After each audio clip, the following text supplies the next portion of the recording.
Vamos receber nesse momento, para moderar esta última atividade, a doutora Magadar Briguet.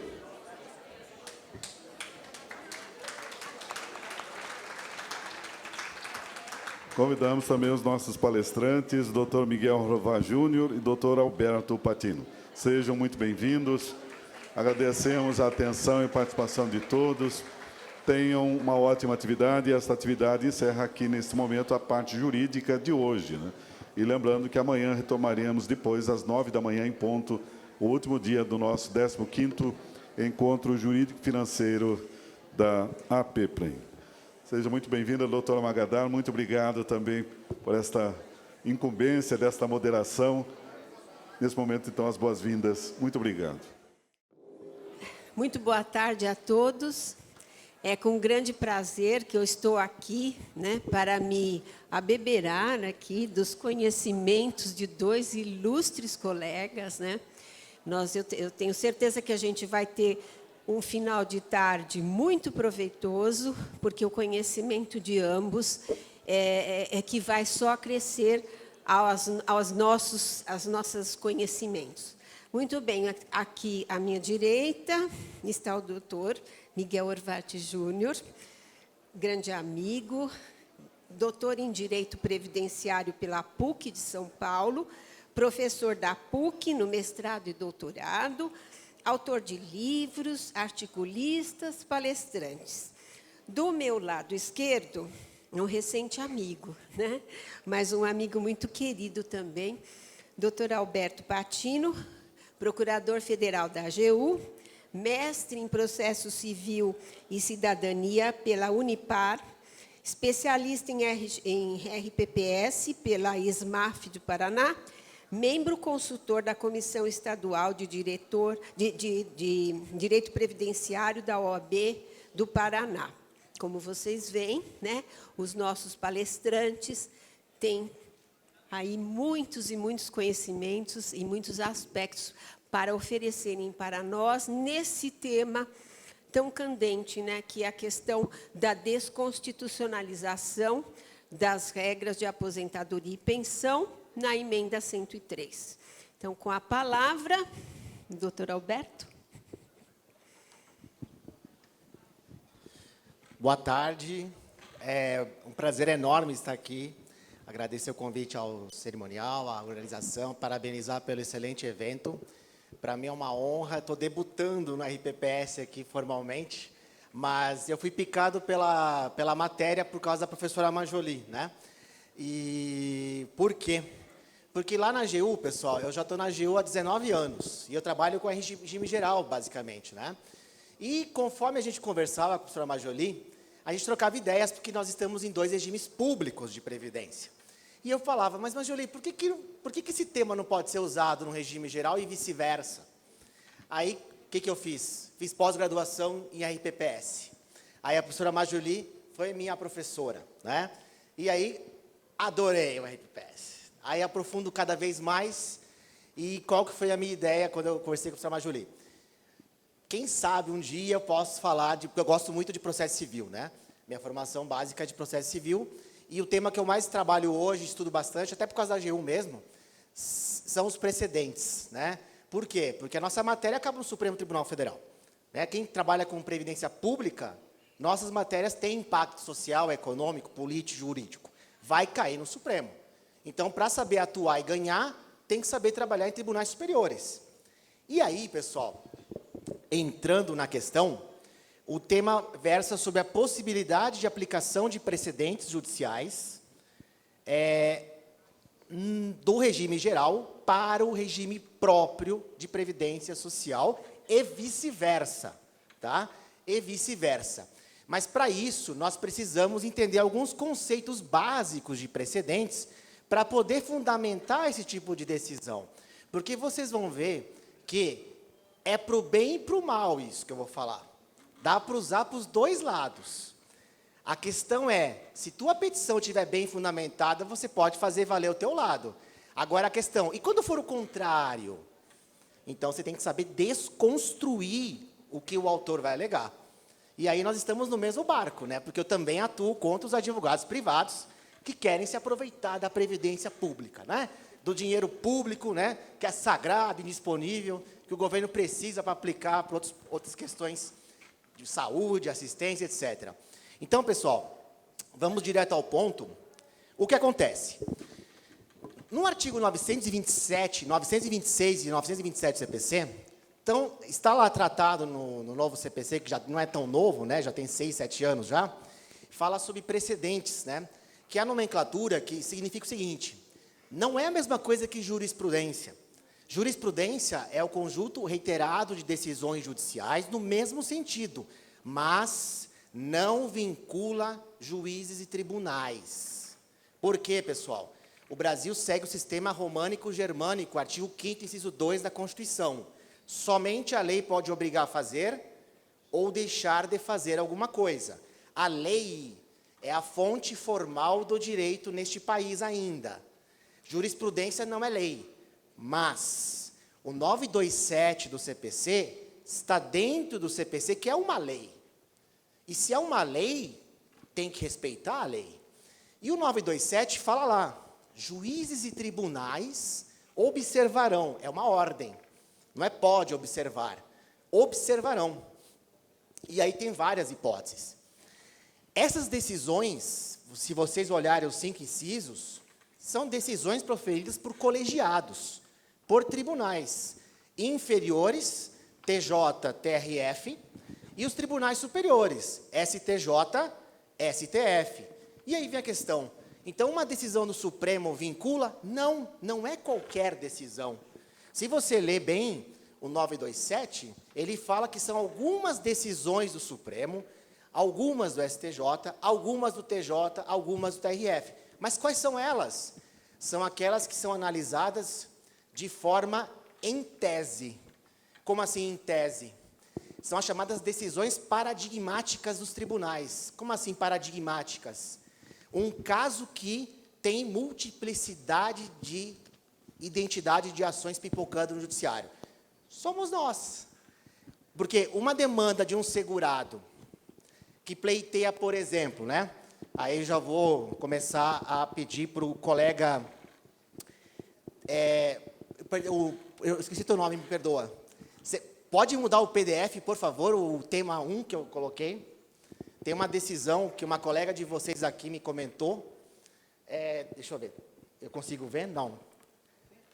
Não mudou ainda, né? Não mudou. Tem que dar um Alt Tab aí para acho que vai mudar.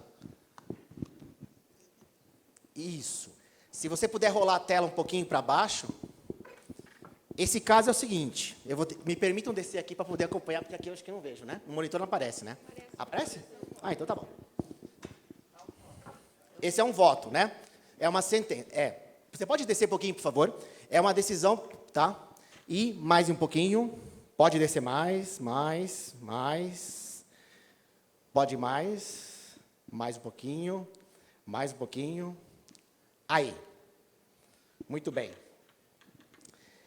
Aposentadoria por invalidez, tá? Aposentadoria por invalidez. O que fez essa sentença? Mandou pagar simultaneamente a remuneração que o servidor estava recebendo. Pode receber remuneração? Essa é a pergunta. Pode receber remuneração e aposentadoria por invalidez? Simultaneamente? Por que não pode? Antes de responder isso, olha o que o juiz pôs. Ele se valeu...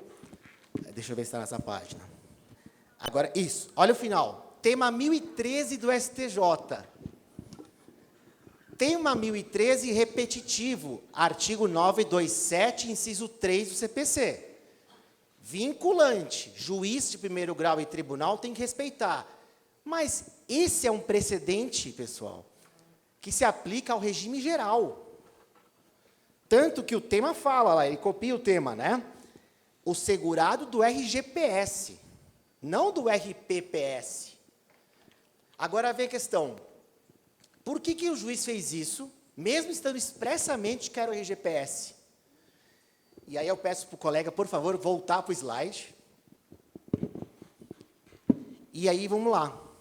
E para entender isso, porque como eu falei, aqui é uma decisão do mal, né? Essa é uma decisão ruim para vocês. Imagina quanto prejuízo causaria para os regimes próprios mais simples, né? Os mais humildes, com menos, né, potencial de equilíbrio econômico. O que acontece, pessoal, é isso. Vou voltar aqui um pouquinho. Está aqui. O que acontece, meus caros? Nos precedentes, tem uma terminologia muito utilizada, que é ratio decidendi, razão de decidir, e obter dicta, razão não determinante. É dizer, quando o juiz emite uma sentença, um acórdão, ele faz um ato de raciocínio jurídico. Premissa maior, premissa menor, igual resultado. Essa premissa maior e premissa menor, fato e direito, é a fundamentação. E na fundamentação, ele se vale de vários dispositivos e argumentos para julgar num determinado sentido. E a doutrina fala assim, temos dois tipos de fundamentação. Aquela que determina o resultado e aquela que não influi no resultado. A que determina o resultado, a conclusão do raciocínio, é chamada pelo 489 do CPC, o 489 do CPC, olha lá, 489, parágrafo 1º, tá? Inciso 5. O CPC chama essa fundamentação que determina o resultado de fundamentação determinante, que o pessoal adora chamar no latim de ratio decidendi, razão de decidir. Ou seja, o que nós temos que descobrir quando a gente estuda um precedente? E essa é a ideia, né? Quando você estuda um precedente, como está aqui no 1013, que está na tela de vocês, um grande problema que todos os operadores de processo têm aqui é só ler a tese. Esse é o maior defeito que existe. Quem faz isso comete um crime. Por quê? Porque quando você lê a tese, e olha que eu estou falando que quem conhece a tese já está na frente, porque a maioria não conhece. Mas o cara que conhece a tese não pode parar aí, porque ele tem que saber como chegaram nesse resultado aqui. Por isso chama tese. Tese é uma forma de bolo, é a receita. Mas e os ingredientes, né? O que gera aquele resultado final? Aí a ratio decidente, você tem que ler o voto vencedor. Você tem que ler o voto condutor que deu origem à tese. Para saber o quê? Para saber aplicar, pessoal, o 926, parágrafo 2º do CPC, é aí que você vai impugnar esse juiz que deu aquela decisão absurda contra o RPPS. Olha o que diz o 926, parágrafo 2º do CPC. Ao editar enunciados de súmula, aí se entende precedente, jurisprudência, os tribunais devem, não é pode, deve, ater-se às circunstâncias fáticas dos precedentes que deram origem. Qual foi a circunstância fática? RGPS. Foi um benefício do regime geral. O case, o leading case, o caso que deu origem à tese, relacionava ao regime geral, que não tem a mesma estrutura do regime próprio. Por quê, pessoal? E aí, por que o juiz fez isso, antes da gente dar a resposta final? Porque tem um artigo, né, que eu sempre falo com a Majoli, que eu adorei na pós-graduação, que eu mais amei, né, na pós-graduação, que é o 40, parágrafo 12 da Constituição Federal. Olha o que ele diz. E aí, muito juiz se vale desse artigo aqui.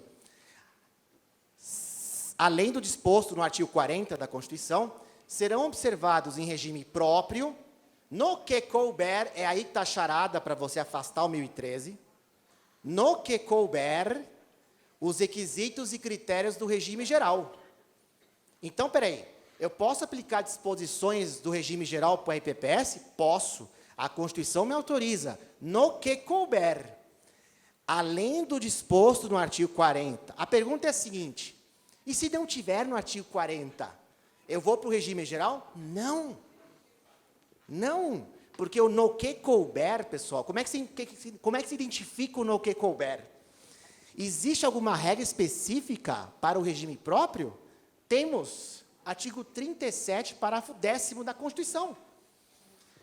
E ele fala o seguinte, é vedada a percepção simultânea de proventos de aposentadoria com remuneração do cargo. Existe uma regra que distingue, aí você vai lembrar da palavra distinguishing, né, que se fala muito em precedentes. Existe alguma regra do regime próprio que distingue do regime geral? Está aqui. No regime geral não temos essa regra, mas vocês têm essa regra. E por isso que o juiz não pode usar o tema 1013 para vocês, porque você não consegue superar o no que couber que está na Constituição. O no que couber significa o quê? É você apontar para o magistrado dispositivo ou fundamento que distingue o regime geral do regime próprio. Nunca se esqueça de uma coisa. Quando você estuda normas, né, e o CPC foi inteligente ao falar isso para a jurisprudência, isso vale para a jurisprudência também, nós nunca podemos estudar de forma isolada uma norma. Ela tem que ser estudada de forma íntegra, integridade, ou seja, é a chamada interpretação sistêmica. Nós estudamos uma norma dentro de um todo, de um conjunto de normas. O artigo 40 do regime próprio da Constituição, ele está dentro do mesmo capítulo do 37 da administração pública. Você estuda o 40 de acordo com o 36, 37, 38, 39. Você tem um capítulo separado do regime próprio e do regime geral, não é verdade, pessoal? O regime geral não está no 36, 37, 38, 40, 40. O regime geral está lá na ordem social, no 193 para frente, está separado. Por quê? Alguma coisa deve ter diferente. Vocês têm um regime jurídico administrativo diferente. É diferente do regime privado.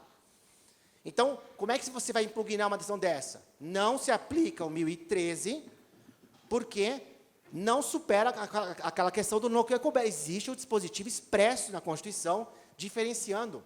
Não pode haver acumulação. E por que Alberto Juiz fez isso? Ele não conhece a Constituição? Eu quero conhecer, eu quero acreditar que ele conhece. Mas acontece que na doutrina, pessoal, isso agora é para o lado bem de vocês, tá? Agora eu vou dar não um precedente que vocês podem usar favorável a vocês. Por que eu posso usar um precedente agora, já que eu falei que não poderia, do INSS? Por que eu vou sugerir a vocês utilizarem precedente do regime geral para o regime próprio? O enunciado 59 do CJF, do Conselho da Justiça Federal, que estuda jornadas de direito processual civil, após o CPC, eles se reúnem lá em Brasília, né? Coquetelzinho, a JUF paga tudo, é uma beleza. O que acontece? Convidam lá o Fred Didier, a Tereza Rudalvinho, os mestres de processo civil, para fazer debates de teses do novo CPC. E olha só o que eles colocaram aqui, que a doutrina processualística aceita. Não é exigível identidade absoluta entre casos para aplicação de um precedente, bastando que ambos possam compartilhar os mesmos fundamentos determinantes. É o chamado princípio do compartilhamento da fundamentação determinante, princípio do compartilhamento da ratio decidendi. Em outras palavras, é a analogia da Lindbe, que você já conhece. É a mesma coisa, só que com outro nome lá mais chique. Nome mais gourmet, né? Mais moderno, né? Então, é um nome que inventaram. Nome completo, mas é a mesma coisa que uma analogia. Espera aí, então. Lembra daquele ditado para quem gosta de latim, que fez USP aqui em São Paulo, gosta de estudar latim, né? Ubi idem ratio, ibi idem ius. Onde há um mesmo fundamento, há um mesmo direito. Não é assim na história romana? Nós temos a situação. Aí, por favor, você pode alterar para mim 2 agora, PDF 2. Acho que é o 2. Aliás, é o... Perdão, não é não. É o 2. Vamos lá, acho que é o 2. Se não for, depois eu corrijo para o 3. Mas acho que é o 2. O que acontece? Temos... Vai aparecer na tela, eu não lembro a sequência. É o 692, isso. É o 692. Está aqui, né? Isso. O tema 692 do STJ, ele prega o seguinte, que se houver reforma da decisão final revogando a tutela antecipada, que mandou pagar benefício durante o processo judicial, o autor vai ter que devolver os valores recebidos. Ou seja, foi para o saco o caráter alimentar e a boa-fé do segurado. Só que esse case é do regime geral. A circunstância fática que deu origem à tese foi do regime geral. Pergunta, vocês estão com processo aí, o juiz deu liminar e mandou pagar o benefício. Isso pode acontecer com vocês também. Se vocês no final ganharem o processo e o cara tiver perdido, ele vai ter que devolver para vocês? Vocês podem usar o 692? Mas o case é do RGPS. O que diz o enunciado 59 do CJF? Não precisa de identidade absoluta de caso. Basta compartilhar a fundamentação. Qual foi a razão de decidir? É aí que eu quero chegar. E aí, por favor, se puder voltar para o PDF, por gentileza. O PDF não, o PowerPoint. O 692, quando você lê a tese no 692, pessoal, ele não fala a razão de decidir. Você vai ter que abrir o voto e descobrir a razão de decidir. E aí você vai ver, olha lá, o 692, olha o que ele diz. A reforma da decisão que antecipa os efeitos da tutela final obriga o autor da ação a devolver o valor dos benefícios previdenciários. O caso é de regime próprio, de regime geral, perdão. Quando você clicar na pesquisa do STJ, decisões, aparece inteiro teor do acordo. Clica. Aí aparece 50 páginas, dá medo de ler, né? 50 páginas vou ter que ler. Aí você vai ver. Qual foi o fundamento utilizado pelo STJ? Artigo 302 CPC. O que diz o artigo 302? Lembra da tutela provisória, do CPC, antecipada, cautelar? A parte responde pelo prejuízo causado pela efetivação da tutela, objetivamente. É uma responsabilidade objetiva que não importa culpa, boa-fé, não importa nada. Tá? Não importa. A questão é, esse dispositivo, esse precedente pode ser utilizado por regime próprio? Sim. O STJ usa. Isso é bom para vocês. Esse case é interessante para vocês. Veja, eu trouxe um precedente do bem agora. De manhã, aproveitar a palestra da professora Priscila e parabenizo pela excelente abordagem. Quem perdeu, perdeu, viu? Olha o que aconteceu. Ela falou assim, da pensão por morte, que durante o processo judicial aparecem as provas da união estável. No processo administrativo não apareceu nada. No judicial aparece tudo. Né? A pergunta é, me perdoem que eu não estou aqui no material, mas é que ela trouxe o case e eu só lembrei depois. Né? A pergunta é, temos um tema, aí vocês vão ter que anotar. Temos um tema no STJ, que é o 1124. 1124, que vai ser julgado. E para vocês é muito importante, porque olha o que ele diz. O caso de regime geral, tá?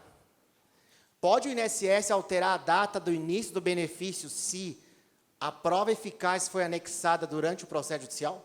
Ou o processo administrativo? Porque quando a pessoa pediu o benefício, não juntou os documentos necessários. E aí, o que diz? Por que chegou esse tema? Porque tem decisões conflitantes pelos tribunais do Brasil. Por que diz o CPC? A prova documental deve acompanhar a petição inicial. É dever do autor juntar as provas. Se aparece depois, ele que responda pelo ônus, não a expressão pública.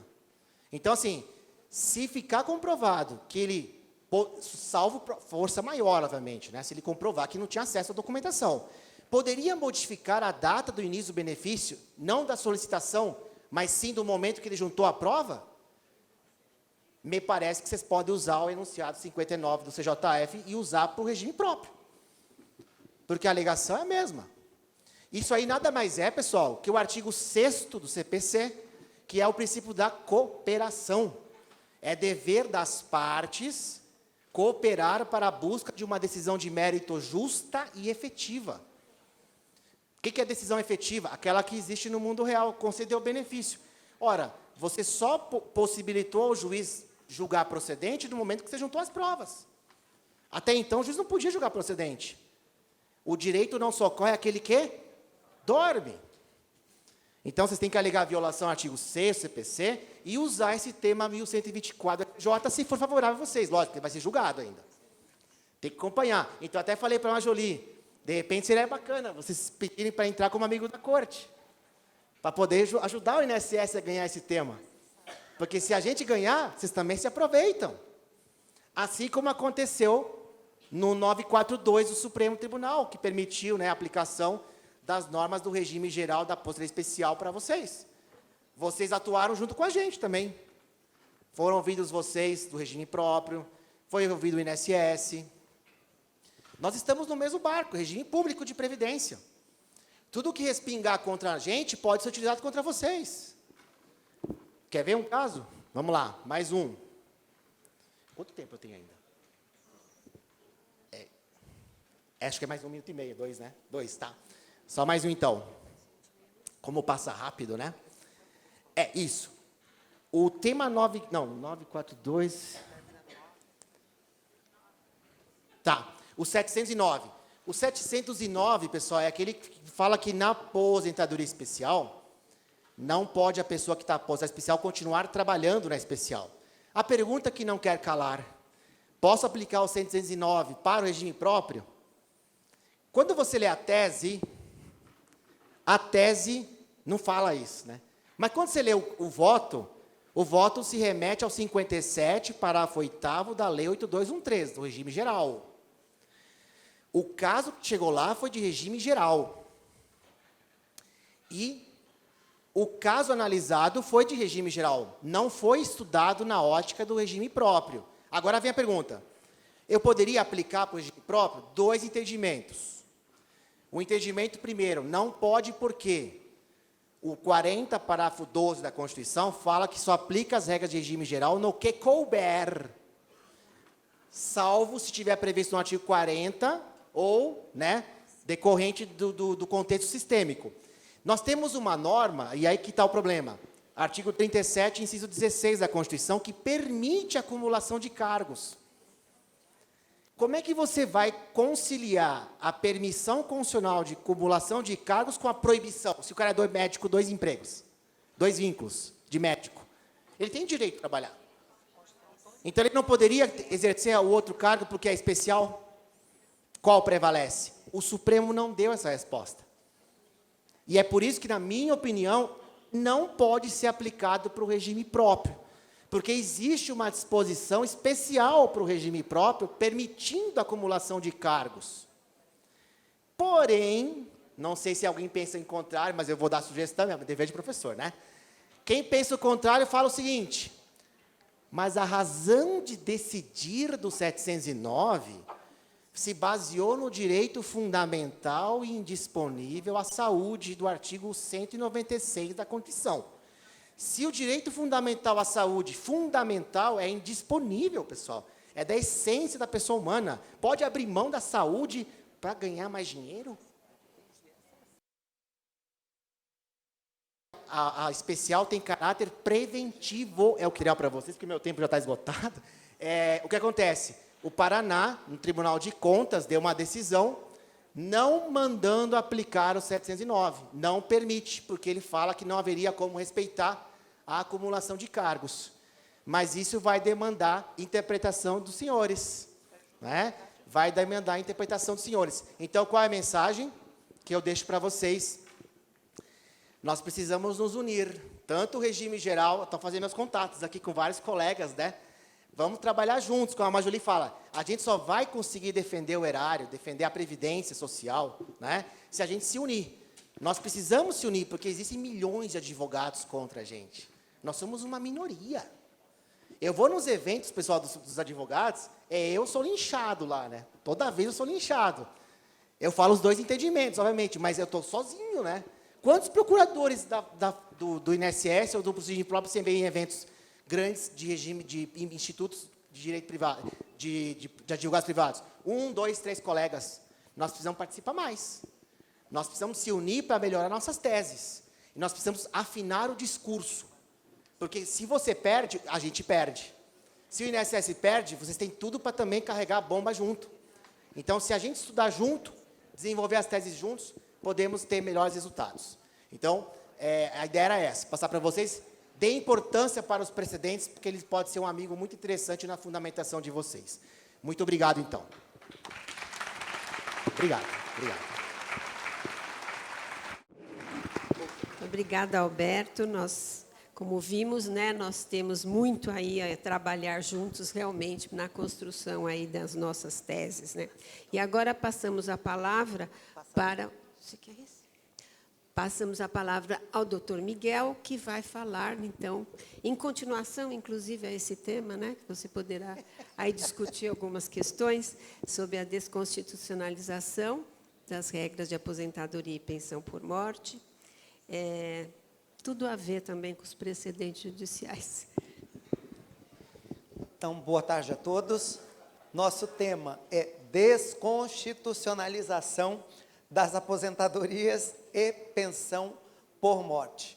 E também vou fazer um link ou uma correlação também quanto à questão de precedentes judiciais e os regimes próprios.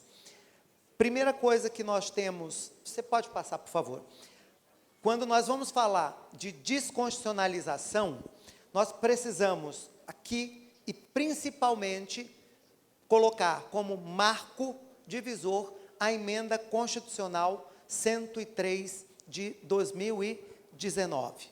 E que, por conta da tramitação da PEC 6, que dá origem à emenda 103, houve, por uma questão de entendimento de necessidade de apressamento para a tramitação e depois a promulgação, né, da emenda, houve a desconstitucionalização das regras em relação às aposentadorias e pensão por morte. Isso aqui traz uma questão muito assistemática ou que desconfigura o nosso sistema de proteção social previdenciária. Porque, na medida em que se faz a reforma e no tocante específico, aposentadorias e pensão, ficam essas regras valendo para a União, sendo desconstitucionalizado ou sendo delegado aos estados, aos municípios e ao Distrito Federal, por legislação própria, estabelecerem os parâmetros, critérios e requisitos para aposentadorias e pensões, de certa maneira se vai na contramão de tudo que vinha sendo construído em termos de previdência no Brasil nas últimas 2 décadas. A partir da emenda 20, com uma ênfase maior na emenda 41, 42, especificamente 41, que trata da parte de benefícios, depois, mais especificamente, com 47, e depois, mais para frente, com a 103, nós temos esse rompimento. Até antes, nós vínhamos num movimento de simetria, até porque a sociedade brasileira, nos últimos tempos e neste período também, sempre reclamou quanto à questão de uma disparidade, quanto à questão de proteção social diferencial no regime geral de previdência social e nos regimes próprios de previdência social. Vai sendo construído um alinhamento, uma simetria entre esses regimes a partir da emenda 20. E lembrando, é na emenda 20 que surge a previsão do artigo 40, parágrafo 12, né, que o Alberto trouxe como parâmetro para que nós balizemos quanto à questão de aplicabilidade ou não dos precedentes judiciais. Mas o artigo 40, 12, é aquele que vai dizer que no que couber, os requisitos e critérios fixados para o regime geral de previdência social também devem ser utilizados e aplicados nos regimes próprios. Só que a emenda 103 vai na contramão disso tudo. Tudo que se buscava alinhar e trazer uma simetria, diz, olha, para a União vai ser assim.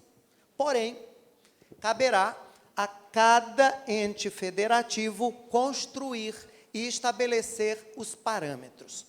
Isso tem criado, nós já vivemos, né, uma micareta previdenciária. E isso vai gerar um grande carnaval previdenciário Brasil afora. Principalmente no âmbito dos municípios, em que a possibilidade de uma atuação mais técnica, mais parametrizada, é mais difícil, porque há uma pressão legislativa, uma pressão dos servidores maior, né? E, por conta disso, nós identificamos que essa desconstitucionalização, por si só, ela é prejudicial à proteção social como um todo. Porque já tem trazido distorções e com reflexos maiores, porque conquanto tem havido essa desconstitucionalização, quem faz a fiscalização dos regimes próprios estabelece os parâmetros que devam ser observados e seguidos. E havendo incompatibilidade entre esses parâmetros e o que ficou estabelecido na legislação, pode ser que o famoso CRP não seja concedido. E isso, por si só, nós estamos num público que trabalha com gestão, trabalha no jurídico de regimes próprios e sabe o caos que se instala sem o acesso ou no período em que esse certificado não está válido, certo? Ou não está eficaz. E isso aqui é importante porque nos remete à questão de que essa sistemática adotada, ela é problemática. E talvez nós não precisemos de muitas luzes que, conquanto a última fase de reforma seja recente, em 2019, no curtíssimo espaço de tempo, nós vamos passar por uma nova reforma constitucional no Brasil. E talvez um dos pontos necessários para essa nova reforma é exatamente corrigir este aspecto aqui da desconstitucionalização das regras em relação às aposentadorias porque com pandemia o prazo dado não foi cumprido, foi dilatado, mas também já vencido, mas não vai ser cumprido, né? E isso vai trazer uma questão tão complicada e tão difícil que vai pressionar para a questão de uma revisão da revisão constitucional, né? Então, isso aqui é um ponto importante. E essa mudança traz essa simetria. E tudo aquilo que nós já vivenciamos há 20, 30 anos atrás no Brasil, naquele período da chamada guerra tributária, né? Cada ente federativo estabelecendo seus padrões e tentando, né, ser mais competitivo que o outro, de certa maneira, nós vivemos isso agora no ambiente previdenciário. E aí nós vamos poder identificar claramente, já podemos hoje, né, municípios e estados que o acesso à aposentadoria está melhor, ou parâmetros, critérios são mais facilitadores.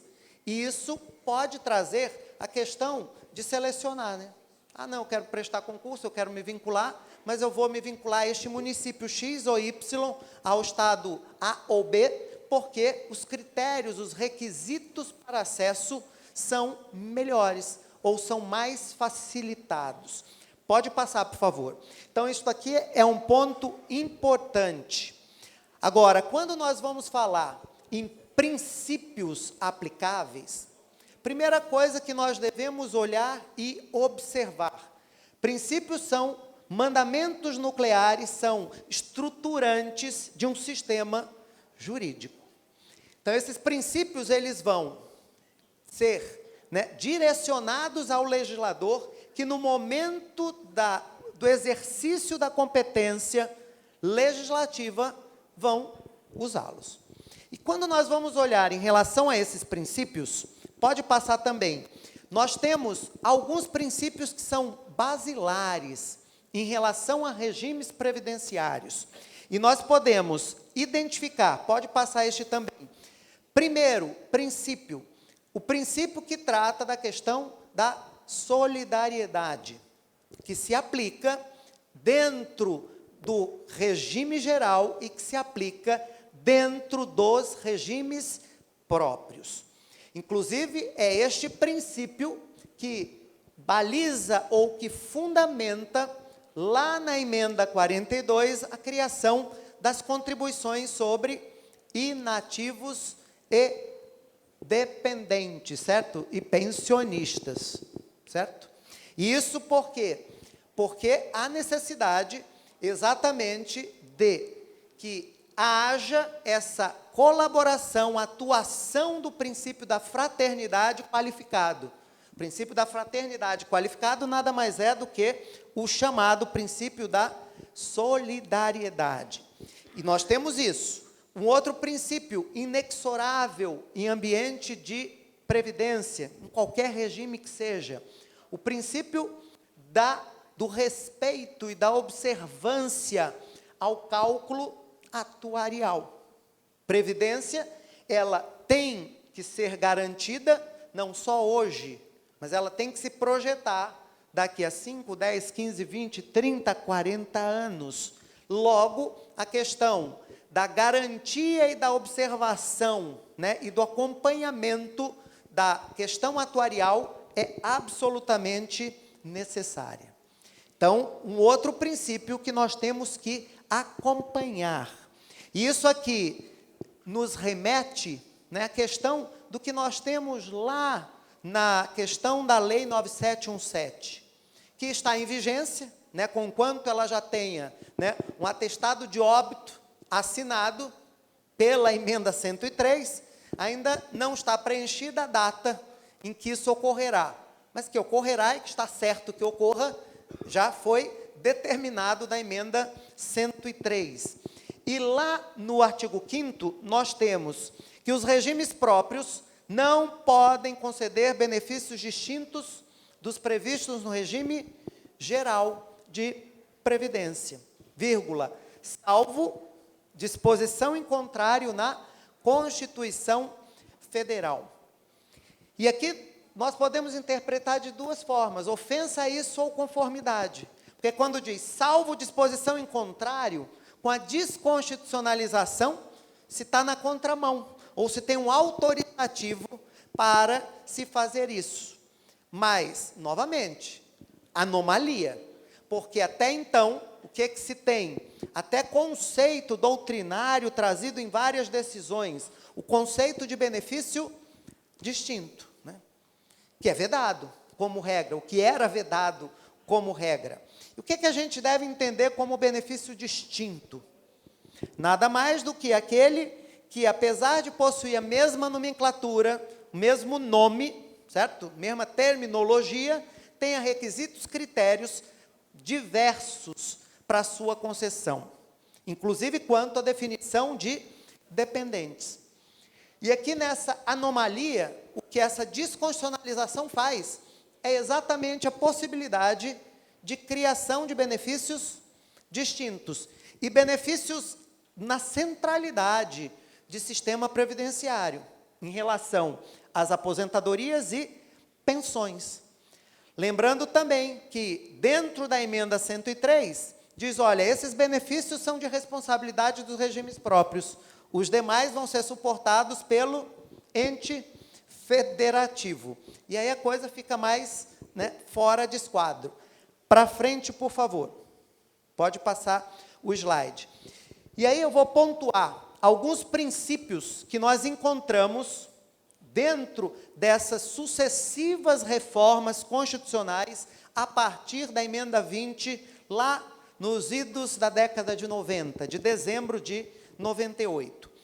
Da contributividade, do equilíbrio financeiro e atuarial, da uniformidade de requisitos e critérios para concessão de aposentadoria, que este foi afastado na emenda 103, limites e forma de cálculo de aposentadoria e pensão, vedação de percepção de mais de uma aposentadoria, salvo ou ressalvada a decorrência de cargo acumulado, como também a observância obrigatória dos requisitos e condições estabelecidos no artigo 40, e no que couber dos critérios fixados para o regime geral.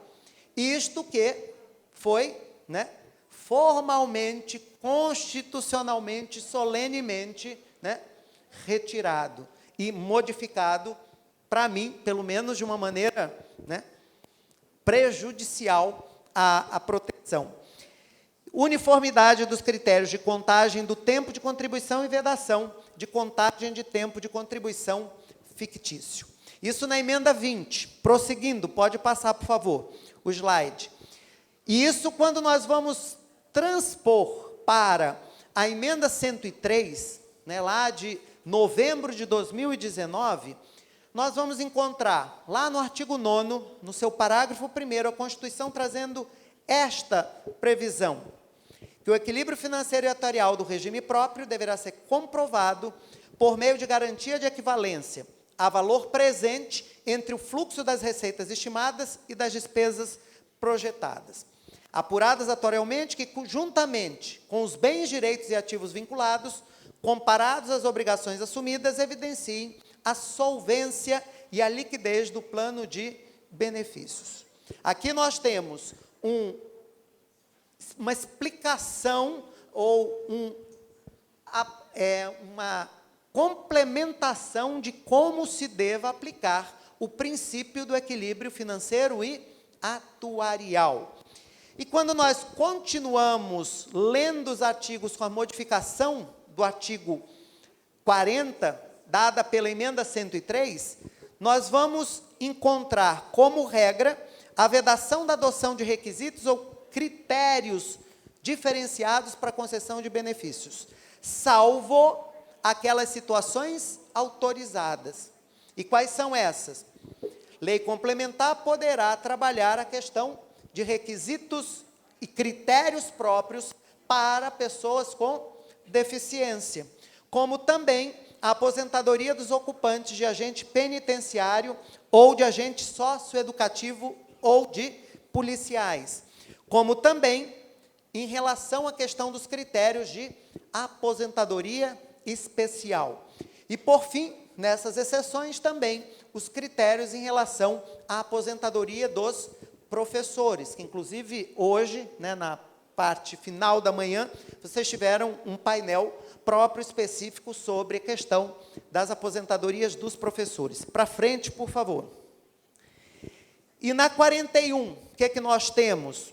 Princípio da solidariedade, uma assimetria grande na 41, quando muda o critério de cálculo, que passa a ter assimetria com o cálculo do regime geral, média, certo? Das contribuições. E aqui é interessante isto, porque também na emenda 41 desaparece, a tal da paridade e da integralidade. Quem tinha, quem não tinha, não tem mais, certo? Criando todas as decorrências e que hoje, mesmo aqueles que tinham direito, porque já estavam no sistema, a pressão cada vez maior para a migração para a previdência complementar do servidor público, que também vocês tiveram um painel específico quanto a essa questão de migração. Vedação da existência de mais de um regime próprio para os servidores e de mais de uma unidade gestora. Isso é repetido agora na emenda 103. E também a questão da inserção na emenda 41 do princípio do reajustamento da aposentadoria e das pensões com preservação do valor real. Ora, se não tem mais e não tem mais integralidade, o que é que vai se ter? Tem que se cumprir o princípio de preservação do valor real, certo? O da irredutibilidade do valor dos benefícios, que está lá previsto no artigo 193 da Constituição Federal. E aqui está estabelecido, cada ente federativo caberá, portanto, a partir daí, estabelecer qual é o índice de reajustamento. E como era novo, no primeiro momento a União foi afoita, e a União vai e sapeca o índice, de correção para todos os entes. Lógico que solapou, a atribuição e competência que não era ela, o Supremo diz, não pode. E depois disso, cada ente teve que editar a sua lei, que a maior parte das vezes adotou o mesmo índice, mas por lei própria, certo? Próximo, e aí chegamos na emenda 103. E o que é que ela explicitou? Liberdade da escolha da forma da entidade de previdência complementar, fechada ou aberta. Porque na emenda imediatamente anterior tinha a previsão da entidade de previdência complementar. Só que era faculdade criar, agora é obrigatório. E agora, como regra geral, diz, pode criar essa entidade na modalidade fechada ou aberta. Porém, só poderá usar essa liberdade de escolha de forma ampla depois da edição da lei complementar que vai regrar sobre previdência complementar. Até lá, tem que criar, mas vão ter que criar sempre utilizando a forma fechada, entidade de previdência complementar fechada, na linguagem econômica, fundos de pensão. E o outro princípio da proximidade entre regime geral e regimes próprios. Ao mesmo tempo que nós temos todas essas emendas caminhando para isso, a desconstitucionalização vai na contramão desse princípio da proximidade, né? E isso mostra, né, dificuldades, problemas que serão vividos para quem atua com regimes próprios. Não só no ambiente judicial, né? Imagine o juiz, né, na sua base lá com trocentos municípios, cada um com uma legislação com requisitos diferenciais. Imagine fiscalização desses regimes, né? Como o Tribunal de Contas do Estado vai fazer isso? Cada município com uma regra, com um parâmetro completamente diferente. Olha as dificuldades que não só se avizinham, já são presentes e que nós temos aqui. Então, o tema era este e pode passar. E aqui eu só vou pontuar também para fechar a questão dos precedentes. Pode passar? Pode passar? Pode passar? Pode passar? Pode passar? Passe. Mais um. Aí. Obrigado. E aí, como já foi apresentado de uma forma absolutamente didática e interessantíssima sobre essa questão dos precedentes, o que eu quero fechar aqui é a necessidade, porque estamos num painel especificamente voltado para a área jurídica, né, nesse congresso de regimes próprios, a questão da participação dos regimes próprios e do seu jurídico no ambiente dos tribunais superiores. Porque a questão de funcionar como amigos da corte, ou amigos curi, é cada vez mais necessária e fundamental. Porque com essa questão dessa possibilidade de aplicação de precedentes, ainda que seja de regime geral, para os regimes próprios, como o Alberto falou, isso tem pontos e horas que é positivo, e tem momentos que isso pode ser absolutamente negativo ou prejudicial. Mas isso demanda esta atuação. Principalmente porque o que nós temos observado é uma tendência do Supremo Tribunal Federal, mesmo naquelas decisões dadas em controle difuso, que como regra o efeito desta decisão é entre as partes, o Supremo Tribunal Federal tem adotado a questão do que hoje já é denominado de abstrativização do controle difuso. Ou seja, o Supremo tem dado uma nova interpretação e nova implementação à previsão do artigo 52, inciso 10 da Constituição, que diz: compete privativamente ao Senado Federal suspender a execução, no todo ou em parte, de lei declarada inconstitucional por decisão definitiva do Supremo Tribunal Federal. E isso se fazia no controle concentrado.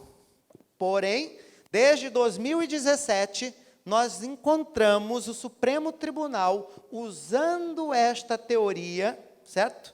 Da abstrativização. E que leva à suspensão daquela decisão, ou daquele artigo, ou daquela previsão declarada inconstitucional. Isso chama atenção para este novo momento.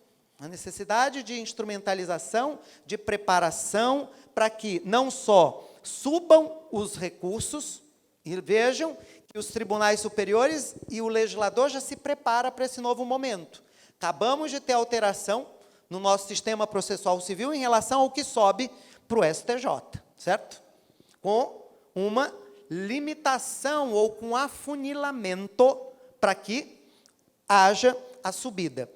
E isso nos chama atenção para esta necessidade, certo? Então, é momento, exatamente, de este aspecto processual, ou essa questão da capacitação processual, se fazer presente ou ser mais intensa, porque para até a questão de atuação na judicialização pós-precedente, se aplica, se não se aplica, a necessidade de todo esse fundamento processual constitucional para que haja a melhor defesa, certo? Exatamente dos regimes próprios de previdência social. Pode passar para a última, por favor. Pode rolar tudo?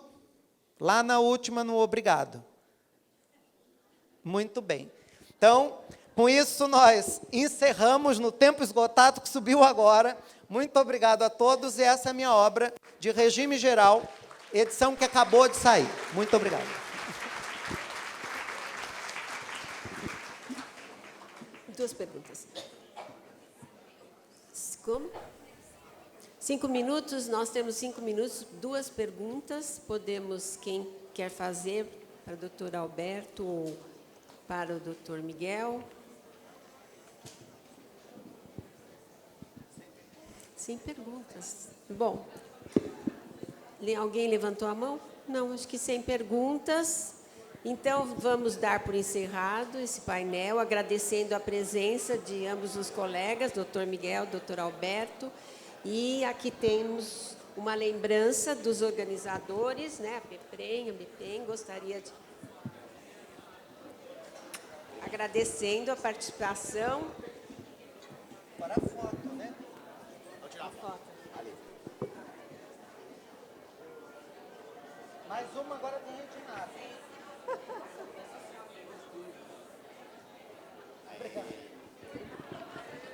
Então, está encerrada